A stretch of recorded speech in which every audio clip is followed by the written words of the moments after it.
picture a landscape um, entirely swallowed by night. Just absolute darkness. Exactly. The air is thick, stifling, and the only sound is the frantic, rhythmic thunder of hooves tearing through the sprawling vineyards of Cartagena. It's an incredible image. It really is. Shadows stretch long and thin across the moonlit earth. You can almost, taste the dust catching in the back of your throat. Because this isn't just a ride. No, it's a completely desperate, punishing flight for absolute survival. Welcome to today's deep dive. Wherever you are right now, perhaps sitting back in a quiet, dark room, I want to invite you to just listen. Let the shadows pull you in. Today, we're immersing ourselves in a really gripping sequence from the source material, specifically Chapter 30, The Long Road Back. Right, and we have an excerpt that weaves brutal political rebellion with, well, masterful espionage. And it ultimately culminates in a brush with something that completely defies human logic. It's a remarkable piece of text to unpack. And we aren't just recounting a story today. No, definitely not. Yeah. We're dissecting the anatomy of a perfect escape. We're looking at the immense, crushing burden of leadership, the cold mathematics of ancient warfare, and an underlying mystery that shifts the ground entirely beneath our feet. Because every single decision made in this excerpt is quite literally a matter of life and death. What makes it so gripping isn't just what happens, but the mechanics of why it happens. Exactly. How meticulously the stakes are constructed, layer by layer, until the tension is it's almost unbearable. So let's look at the mechanics of this flight.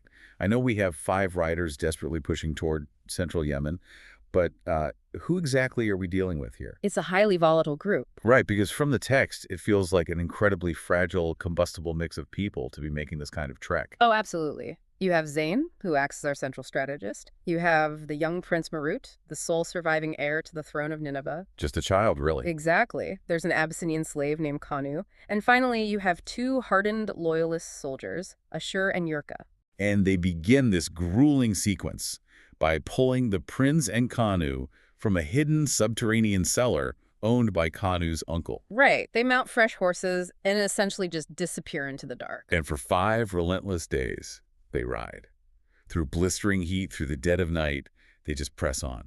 The governor's soldiers are in relentless pursuit, but the punishing terrain actually forces the pursuers to halt from sheer exhaustion. And the physical toll on our riders is just wild. I mean, they don't stop. They keep pushing until the reality of what they're doing catches up with them in a pretty devastating way. Day 4. Yeah, on the 4th day, Yeah. the horse-carrying Kanu simply buckles beneath the weight of the exhaustion.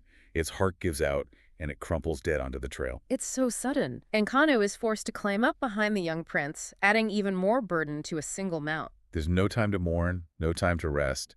They just have to keep moving. It's like a terrifying high-stakes game of chess, where the pieces are moving so fast they're literally burning up on the board. That's a great way to put it. Which introduces a really profound question about survival. I mean, where does the physical end and the psychological begin? Oh, that's interesting. Because they're sustained by something far stronger than just physical endurance. They're sustained by the absolute uncompromising necessity of survival. Right. And amidst all this destruction, I am entirely captivated by the young Prince Marut. As we said, he's a child. He is. He's completely unaccustomed to this kind of prolonged, brutal physical punishment. He's nearing the absolute edge of collapse, but he endures it. He bears the agony in complete silence. And that silence is the key. This isn't just a child being naturally stoic or, someone who's simply been frightened into submission by the adults around him. The text makes it very clear, right? Yes, he endures it with a quiet dignity because he fully understands the weight of his own existence. He knows that this brutal journey isn't just about saving his own skin. His survival represents the survival of an entire people. Exactly. He is the sole heir. If he falls, Nineveh falls. That realization, taking root in a young mind, fundamentally alters his relationship with pain. The psychology of sovereignty overrides his physical limits. It transforms that agony into a profound sense of duty. Precisely. Which brings us to a fascinating transition, because that psychological burden eventually crashes right into a massive strategic burden. The Zagros Mountains. Yes, this happens when they finally cross into the distant borders of Babylon, reaching those rugged mountains. The atmosphere shifts dramatically here. It really does. We move from the blistering, exposed agony of the road to the chilling, dense air of these sharp rocks rising up like sentinels in the dusk. Yurka, acting as their guide, navigates this winding, labyrinthine path until they reach a concealed cavern. And the way he opens it is brilliant. The animal cried. Yeah, he mimics the cry of a wild animal. He waits, total silence. He does it 3 times. And finally, an identical cry echoes back from the absolute darkness. It's a beautifully tense moment of threshold crossing. They step out of the chaotic, lethal world of the open road and into a sanctuary. Inside, the air smells of stone and cool earth. And what they find in that vast natural gallery is the remnant of Asher's loyalist army. These are men who have kept the faith through the fall of their kingdom. Right, and when they see their commander, Asher, liberated from the enemy by Zayn, they just erupt. And when Yurka and Asher present the young Prince Marut, the soldiers raise their swords and swear a solemn oath to retake Nineveh. But oaths don't win wars, do they? They hold a war council right there in the cave. Asher lays out his plan. He knows they don't have the numbers to face King Nebuchadnezzar of Babylon in open combat. So he believes their only hope is to rescue the captive queen of Nineveh from Nebuchadnezzar's prison. Right. His logic is that if they can present both the queen and the prince to the citizenry of Nineveh, the people will rise up and tear the occupying soldiers apart with their bare hands. But Zayn steps in and shatters that optimism. He asks plainly, do you really believe an unarmed population can withstand the onslaught of Babylon's military machine? Zayn represents the voice of cold, pragmatic reason in a room fueled by righteous emotion. He forces Asher to confront the brutal math of ancient warfare. They need the support of another power. Exactly. And this is where Zayn reveals the depth of his strategic mind. He proposes bringing King Sargon of Akkad into the fold. Which is wild. It is. Zayn points out that Sargon has been expanding his army aggressively, and crucially, Nebuchadnezzar recently swallowed half of one of Sargon's provinces. Okay, I have to pause here and really question this strategy. I mean, bringing King Sargon into the mix isn't relying on an aggressive, expanding warlord like Sargon incredibly dangerous. Very dangerous. Aren't they essentially just trading one tyrant for another? Why invite a massive predator into your backyard just to get rid of the current one? That's a highly logical suspicion, and honestly, it's a massive risk. But it speaks perfectly to the mechanics of geopolitical leverage. How so? Think of Zayn's strategy like a judo throw. He doesn't have the sheer strength or the numbers to defeat Babylon directly, so he's manipulating the momentum of a much heavier opponent to do the work for him. Oh, I see. Zayn understands a fundamental truth.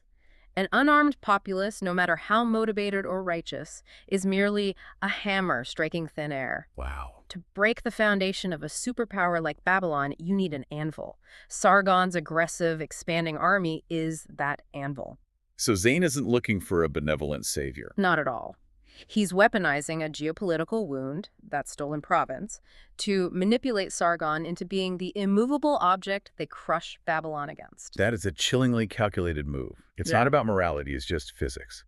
So with the grand geopolitical stage set, Asher and Yurka agreed to the plan. But they still have the immediate pressing objective. Right. The queen must be liberated from Nebuchadnezzar's border villa to spark the rebellion in the first place. Zayn volunteers to go alone. Yurka flatly refuses to let him, so the two of them pair up. And suddenly, the tension narrows. I love this shift.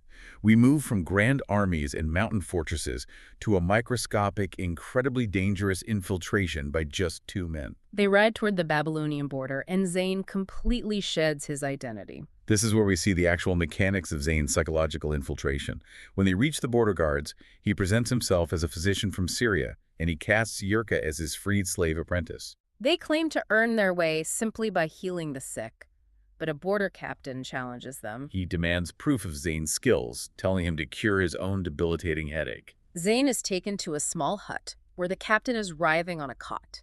Zayn checks his pulse, produces a vial of deep crimson medicine, and administers a few drops. Then he begins working a specialized oil into the captain's temples with these practiced, deliberate hands.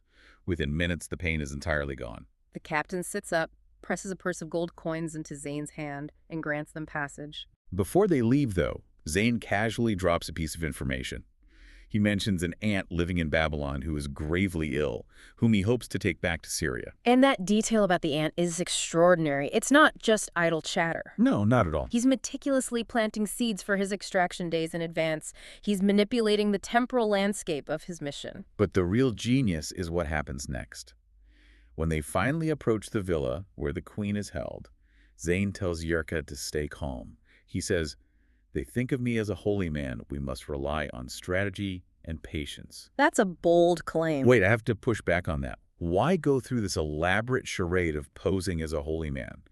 In a corrupt empire like Babylon, wouldn't it be safer and infinitely faster to just slip the guards a heavy bag of gold? I think so. Doesn't playing a holy man just put a massive spotlight on you? It sounds counterintuitive, but bribery in a highly militarized environment actually makes you a target. Yeah.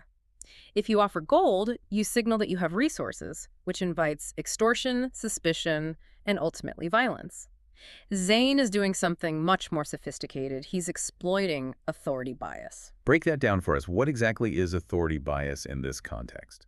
Authority bias is a psychological blind spot where the human brain naturally stops thinking critically the moment it encounters someone perceived as an expert or a figure of reverence. Oh, that makes sense. By adopting a mystical aura healing the captain, acting with supreme calm, Zayn short-circuits the guard's instinct to question him. In a superstitious society, if you project absolute authority, people don't fight you, they naturally defer to you. Exactly. He doesn't have to battle his way through the gates. He lets their own psychological programming open the doors for him. We must rely on strategy and patience. Mm-hmm. It's a vital reminder to us, listening in the dark. In environments where the stakes are absolute, panic is the true enemy. Emotional reactivity will get you killed. So they arrive at the villa. Torches are flickering against the outer walls. Guards draw their swords at the sound of horses, demanding, friend or foe. And Zayn simply says, friends. The guards recognize the man who miraculously healed their captain, sheath their swords, and bow low. They feed him, they celebrate his arrival with music, and Zayn, maintaining this aura of calm control, walks right past the sentries into the queen's cell. He whispers to her that her son is safe, that Asher is alive, and that she must be ready to move the following night. He even presses gold coins into the guards' hands on his way out, cementing their loyalty. It's a masterclass in exploiting human nature. But the next day is when the atmosphere grows incredibly thick. The pacing really builds here. Zayn announces a grand feast for the guards. He buys goats, prepares a lavish spread of roasted meat and sweets, and places a large vat of grape juice right at the center of the courtyard. The soldiers eat and drink with open pleasure. And while they're distracted, Zayn quietly slips a powerful sedative into that vat of juice. Notice the mechanics of the distraction. He doesn't just try to drug a few guards in isolation. He orchestrates a feast. Right. He uses social compliance. If everyone around you is laughing, eating, and drinking from the same vat, your evolutionary instinct is to join in. It's pharmacology masked by peer pressure. Exactly. Within an hour, the soldiers grow heavy-lidded. They drop, one after another, into a deep stupor. But in any complex system, there's always a variable you can't control. The villa's commander. Yes, he hasn't succumbed yet. He stands across the courtyard watching his men collapse, and you can almost see the gears turning in his head. He connects the dots. He realizes exactly what this holy man has done. The commander draws his sword. Yerka tries to step in, but he's too slow. It happens so fast. The commander lunges forward with all his strength and drives the blade squarely into Zayn's chest. I want you to just picture that moment, the sudden, shocking violence of it. It's stunning. Yerka goes completely cold. He watches the sword go in with his own eyes. The blade is embedded in Zayn's chest. And yet Zayn doesn't fall. No, he doesn't fall. This is the exact second the entire narrative shatters. Up until this moment, we've been analyzing a grounded, tactical thriller. We've been looking at geopolitics, authority bias, and pharmacology. Right. But when that blade enters Zayn's chest, the physical reality we've been relying on simply evaporates. We are thrust into the realm of the impossible. It's terrifyingly casual. Zayn looks down, wraps his fingers around the hilt of the blade, and pulls it free from his body. It's like a man removing a splinter. He sets the sword aside. Yerka is staring at him, his face drained of color. Because there's no wound. There was not a single drop of blood. Unbelievable. Zayn just glances at the paralyzed Yerka and briskly tells him, "Don't stand there gaping at me. Help me get the queen out first. You can ask your questions later. Which radically transforms our understanding of who or what Zayn actually is. He's not merely a brilliant strategist. Yo. He is something entirely outside the bounds of human limitation. The physical laws of nature do not apply to him, but look at his reaction. He's so calm. He doesn't boast. He doesn't revel in his invulnerability. His focus remains entirely cold and operational. He immediately redirects Yurka back to the mission. Secure the queen. It's like watching a master illusionist perform a trick that leaves you breathless, only to slowly realize with a creeping sense of dread that it wasn't a trick at all. The magic is terrifyingly real. So they rush to the queen's cell, they get her out under the cover of darkness, and they ride hard for 3 days, fleeing back toward the Babylonian border. Which brings us to the final agonizing sequence. They have to cross the final checkpoint, and Zayn brings back the alibi he planted days ago. The sick aunt. Exactly. He wraps the queen in a heavy shawl, draping her across a horse so she looks like a gravely ill woman being taken home to die. It's a desperate move. Zayn approaches the border post on foot, leading the horse by the reins. I want to slow this down because the tension here is suffocating. Absolutely. The night is quiet, the horse's hooves scuff the dirt. Zayn walks up to the commander on duty. And it is the exact same Captain Zayn cured of a headache days before. This gives us our most profound insight of the entire deep dive. This is the brutal paradox of intimacy in espionage. How so? Zayn's brilliant, long pet conhealing the captain, building that rapport, is exactly what created the intimate connection that might now destroy them. Oh, wow. A stranger might have just waved a dying woman through the gates, but a grateful patient feels a sense of duty. They feel a personal connection. Zayn arranges his face into an expression of deep, quiet sorrow. He tells the captain, "My aunt's condition worsened just as I arrived. I'm taking her back to Syria so she can see her son one last time." And the captain is sympathetic. He offers his condolences. He even seems on the verge of just waving them through the gates. But then he stops. He hesitates. That hesitation is the human element. It's the unpredictable variable of intuition that no amount of strategy can account for. The captain walks slowly over to the horse. He leans in close. The silence is deafening. He studies the face beneath the heavy shawl with narrowed, careful eyes. Zayn's heart must be hammering in his chest. He knows precisely what's at stake here. The lives of the prince, the loyalists, the entire future of Nineveh. Everything hangs by a single fraying thread. The tension is incredible. The captain straightens up. He looks down at the queen. Then he turns his head slowly and looks directly at Zayn. And in the captain's eyes, there's a sudden, sharp recognition. And that's where the text leaves us suspended. It's a masterful demonstration of how the most meticulous human strategy can be completely undone by a single, unpredictable human moment. Right. It exposes the ultimate flaw in Zayn's master plan. The most dangerous threat to a deception isn't a skeptical enemy, it's a grateful friend. Zayn's meticulous empathy is exactly what bought him the scrutiny that could kill him. It strips away the illusion of absolute control. We're going to have to leave it there, sitting in the dark with that moment of sharp recognition. But before we go, I want to leave you with one lingering, chilling thought to turn over in your mind tonight. We saw a sword plunge squarely into Zayn's chest. We saw him pull the blade out without a single drop of blood, without a scratch on his skin. He is seemingly immortal, untouched by human weapons. So ask yourself this. If a sword straight through the heart cannot harm him, what on earth is he running from?